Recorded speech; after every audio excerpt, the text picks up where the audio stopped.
1 tahun bersama COVID-19 membuat kita semua sepakat bahwa di tahun ini banyak sekali hal buruk yang tidak terduga. COVID-19 atau coronavirus sudah menjadi fenomena dunia yang menimbulkan kekhawatiran bagi banyak orang. Jumlah pasien yang terinfeksi juga terus bertambah. Bukan hanya di negara lain, di Indonesia pun terus mengalami peningkatan. Tentunya hal ini berdampak buruk terhadap kehidupan sosial, budaya, dan ekonomi. Khususnya bagi pelaku seni di Karawang yang terkena dampak langsung dari COVID-19. Dampak tersebut dirasakan dari produktivitas seni yang berkurang, sampai mangkarnya kegiatan yang sudah direncanakan sejak jauh hari. Nama saya Hendra Wijaya Putra, yang sering disapa atau dipanggil Paman Kwek-Kwek. Saya pelaku teater, belum seniman, yang suka dengan kebudayaan, belum budayawan, yang suka menerawang, yang tidak mau diterawang. Menerawang apa? Menerawang kemarin, hari ini, esok, dan lusa. Karena apa? Itulah identitas budaya.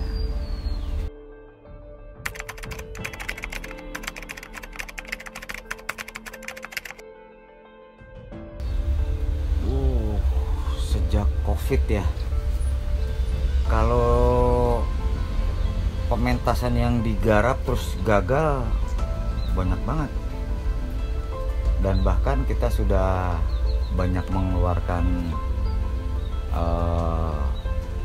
secara administrasi keuangannya. Kita beli properti, kita buat bikin panggungnya, buat setnya. Ada tiga pertunjukan yang gagal, dan akhirnya yang berhasil satu. Itu pun berhasil bagi kita ya, karena bisa kita sajikan ke masyarakat dengan secara virtual. Ternyata pementasan virtual, kepuasan batin saya juga nggak ada, karena faktor biasanya kan ketika habis pementasan kita selalu mengadakan evaluasi, diskusi sama penontonnya, ya kita mengupas siapa sih aktornya, apa ceritanya, apa bagaimana konsepnya dan segalanya. Terus kalau di kegagalan banyak sekali, kayak kemarin kita juga ada job dari salah satu calon bupati. Kita membuat pagelaran drama Sendratari yang lumayan besar juga keuangannya yang harus dikeluarkan. Dan ternyata kita sudah bermodal awal, yang tadi saya bilang beli properti, bikin ini, dan itu kan mengeluarkan uang dan gagal gitu. Tapi bagi saya sih sebetulnya tidak gagal. Ya mungkin cuman cuman belum terselenggara aja. Suatu saat pasti ada, karena faktor dalam keadaan pandemi. Kalau dikatakan mengganggu atau tidaknya pandemik, sangat amat mengganggu. Bukan saja laboratorium Teater Lumbung Karawang ini ya yang mengalami pandemik seperti ini. Saya rasa grup-grup lain juga mengalami yang sama. Tapi yang lebih prihatin sekali itu kelompok-kelompok tradisional. Kelompok-kelompok tradisional kayak misalnya wayang golek, terus jaipongan, terus topeng, terus organ atau seperti apa, orang-orang yang hajatan. Mereka sudah manggung terus dibubarkan secara paksa oleh keamanan atau Satgas Covid itu sendiri. Ya mau gimana lagi ya, karena faktor memang keadaannya seperti ini. Ya masalah dongkol apa tuh bahasanya itu, masalah kesal, jengkel gitu kan, ya sangat amat jengkel. Cuman permasalahannya sekarang, maaf, kebodohan aja pemerintah yang tidak memiliki konsep. Karena biar bagaimanapun tatanan kebudayaan itu yang mengangkat marwah, kayak misalnya kita di Karawang, marwah Kabupaten Karawang itu sendiri. Tanpa ada perilaku kerti budi manusia. Kayak contoh, misalnya kita nih hablum minanas kalau di Islam, berhubungan dengan manusia, ya kita silaturahmi, kita nggak ada. Nah, bagaimana caranya silaturahmi bisa ada? Mengadakan virtual. Apakah pemain topeng siap untuk melakukan seperti apa sih Zoom video? Nah, setelah itu bukannya saja sampai di situ tentang apa video Zoom atau virtual atau seperti apa. Gua harus beli kuota. Sementara job manggungnya itu nggak ada. Terus kemudian anak gua butuh kuota karena sekolahnya juga virtual. Anak bini gua harus makan. Terus belum lagi biaya listriknya bagaimana. Pemerintah yang mengatakan pelaku-pelaku seni akan mendapatkan, demi Allah, demi Rasulullah, sampai saat ini tidak ada sama sekali sentuhan bupati. Bupati tidak mau disalahkan, ya kan gue punya OPD. Secara tidak langsung bupatinya itu sendiri harus memiliki konsep. Seniman nemen-nemen teuing, lain nemen-nemen. Ini yang akan menghancurkan kebudayaan ketika kita lupa dengan hal seperti ini. Kita tidak berlaku, kita tidak action. Siapa yang akan menggali? Siapa yang akan melatih? Siapa yang akan melestarikan? Dan siapa yang akan mengembangkan?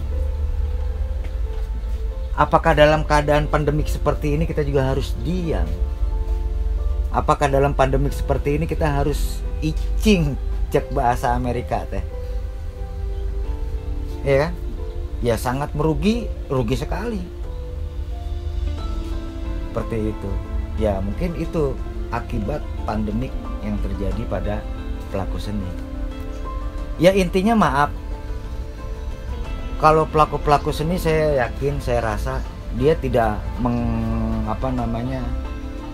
mendambakan dapat bantuan. Terus tidak mengharapkan per bulannya sekian, tidak. Beri kami fasilitas. Ketika pemerintah mengajakkan video meeting atau Zoom video, kayak Kabupaten Kerawang, mana ada Zoom video meeting? Mana ada pementasan virtual? Dikatakan gagal, ya sangat gagal. Ya kan? Dampaknya apa? Dampaknya jangan mentang-mentang kita kena korban corona, lalu kemudian kebudayaan kita terbelakangkan. Ingat, kerti budi manusia itu dari budaya. Makanya dengan pertanyaan Ade tadi, selain berkesenian apa aja Paman? Selain berkesenian, saya harus mempertahankan hidup saya, anak saya, dan istri saya. Biar bagaimanapun, walaupun anak istri di rumah, sekolah tetap, walaupun tidak berangkat sekolah, mau nggak mau kan kota paling tidak 100.000 sebulan, satu anak, dua anak udah 200.000. Ya mungkin kalau istri karena dia mengajar, dia masih bisa dengan dapat kuota sendiri dari kantor atau dari sekolahnya. Belum lagi SPP tetap berjalan. Apakah mentang-mentang Zoom meeting terus kemudian SPP terbengkalai? Tidak. Tetap. Apa yang harus saya lakukan? Saya membuat pot, saya menanam bunga. Itu pot-pot yang ini nih, hasil karya tangan saya ini. Kadang saya mengamen, saya pakai caping model kayak topi petani itu tuh. Di atas pakai caping, dengan saya pakai pangsi, saya bawa kertas puisi, dengan bawa tas ini nih, tas yang keronjok tempat ikan itu. Saya ngamen baca puisi, door to door. Ada yang ngasih saya terima, nggak dikasih saya nggak minta. Permisi, saya ngamen, saya membacakan puisi. Apapun, ngojek, padahal saya sendiri juga bukan tukang Grab atau seperti apa. Ya karena memang waktu itu saya masih bekerja di Trans 7, terus di TVRI juga. Ya karena faktor saya juga udah resign dua-duanya, ya saya akan total di kesenian seperti ini. Ya seperti ini. Apakah kita harus menangis? Ya Allah, tolong ya Allah. Kita tahu kalau Allah itu penolong. Pertolongan Allah, pertolongan yang Maha Kuasa, bisa terlaksana bila apa? Bila manusianya itu action, berusaha. Makanya di teater lumbung ini kita memberikan materi yang namanya MKD, manajemen kualitas diri. Secara tidak langsung di dalam itu akan mendapatkan triple power, heart power, brain power, action power. Kekuatan hati, kekuatan berpikir, dan kekuatan bertindak. Ya Allah, aku mohon untuk bayar kontrakan besok, dikejar-kejar sama ibu kos. Apakah Allah akan bicara? Makanya usaha? Enggak. Apakah Allah akan bicara? Sian deh lu? Enggak. Tapi siapa? Kitanya sendiri. Apa yang harus kita lakukan? Kesadaran diri. Seperti W.S. Rendra sendiri mengatakan, apa tuh, lupa saya itu. Ada bahasa Rendra juga luar biasa. Kesadaran adalah matahari, cakrawala adalah katakan.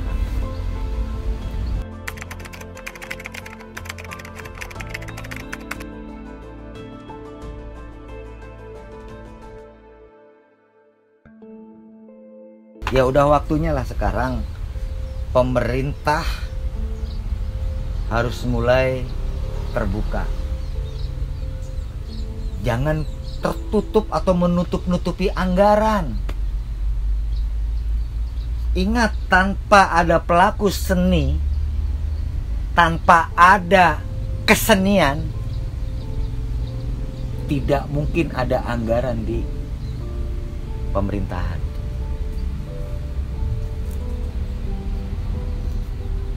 Kolaborasi lah. Ini zaman pandemik, ada kok digital. Ya mungkin secara virtual. Jangan kemudian orang yang prestasi, orang ini dihambat. Malah orang-orang yang tidak mempunyai konsep, orang-orang yang bahasa Amerikanya penod, peminta, diberdayakan. Nama saya Maulana Maghribi,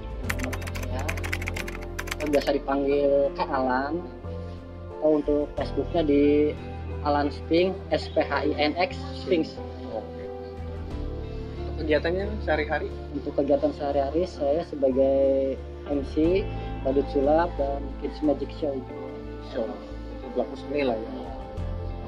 Nah biasanya tuh untuk menjalankan profesi akang itu gimana tuh Kang? Apakah bulanan? Ada jobnya? Biasanya sih saya hampir tiap akhir pekan, biasanya Jumat Sabtu Minggu itu ada yang buat misi, jadi buat misi atau itu macam-macam tuh, dari MC. Iya.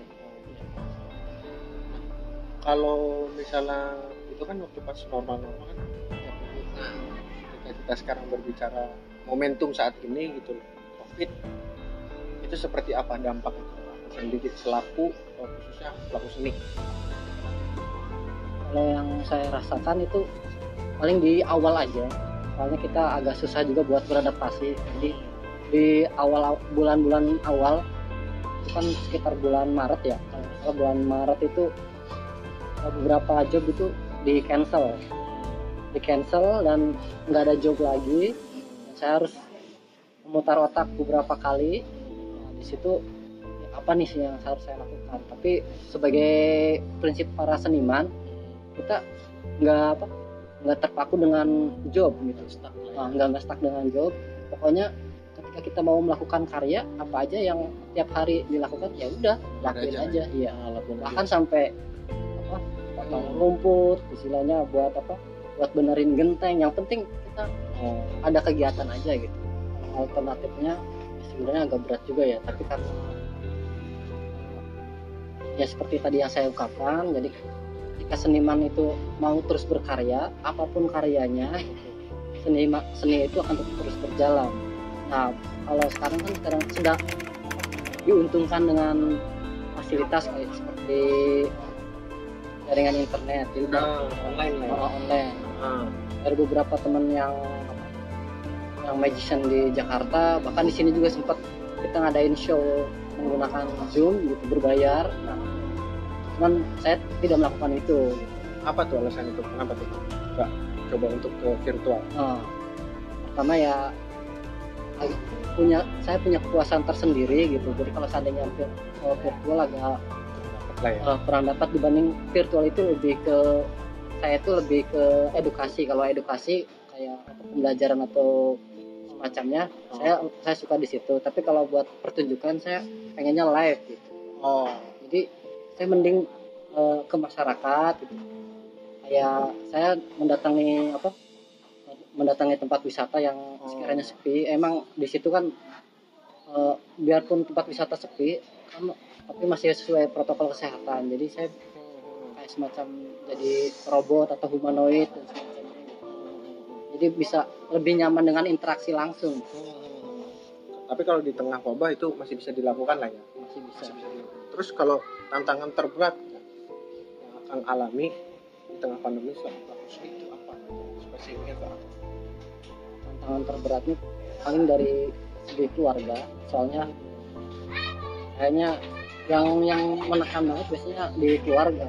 Jadi kalau untuk saya sendiri sih istilahnya bahkan beberapa seniman juga karena terbiasa berkarya dan karyanya itu mau dibayar mau enggak, ketika dia sudah menghasilkan karya baru itu akan terlihat. Nah sedangkan kalau keluarga kan dia harus ada tuntutan kebutuhan sehari-hari. Nah di situ kan saya juga mempelajari sedikit ilmu komunikasi tentang bagaimana mindset alam bawah sadar supaya kita itu lebih bisa mendapatkan goal setting gitu. Nah di situ saya punya poin-poin yang harus saya capai apa nih. Nah prioritas lah ya. Jadi setiap sebelum tidur sampai bangun tidur saya fokus di situ dengan goal setting saya, actionnya seperti apa, dan biarkanlah alam yang membantu kita buat mewujudkan itu gitu. Sekarang COVID-19 sudah menyebar luas di Indonesia. Untuk menjaga virus yang sudah memakan banyak korban ini, kita dianjurkan oleh pemerintah untuk menerapkan protokol kesehatan dengan mencuci tangan, menggunakan masker, dan menjaga jarak. Melihat kondisi saat ini, kita perlu sadar bahwa penyebaran virus corona menjadi musuh bersama. Karenanya, perlu solidaritas sosial untuk menghadapi dan menekan pandemi. Mulai dari diri sendiri, tenaga medis, pelaku seni, pengusaha, pemilik, dan pengelola rumah sakit, hingga pemerintah tak boleh egois atau individualistis. Semua harus saling mendukung, saling peduli, dan sama-sama melakukan sesuatu sesuai porsinya masing-masing, sesuai anjuran yang dikeluarkan oleh WHO.